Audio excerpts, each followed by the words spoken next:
Welcome to Samba Samba. Enjoy the video. You start by opening Settings and tapping Accessibility so you can change the accessibility button behavior. Once done, scroll to Interaction and Dexterity or Installed Services.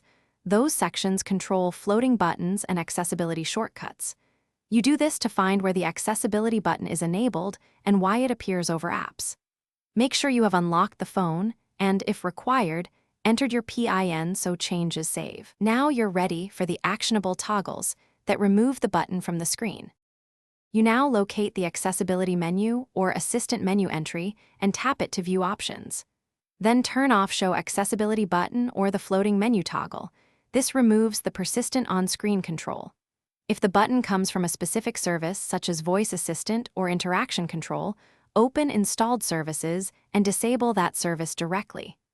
Once disabled, the icon should vanish immediately. If not, force close the foreground app or restart the system UI to clear the overlay and confirm. Finish by restarting your Samsung to ensure all overlays and cached UI elements update correctly. This guarantees the accessibility button won't reappear due to a lingering process.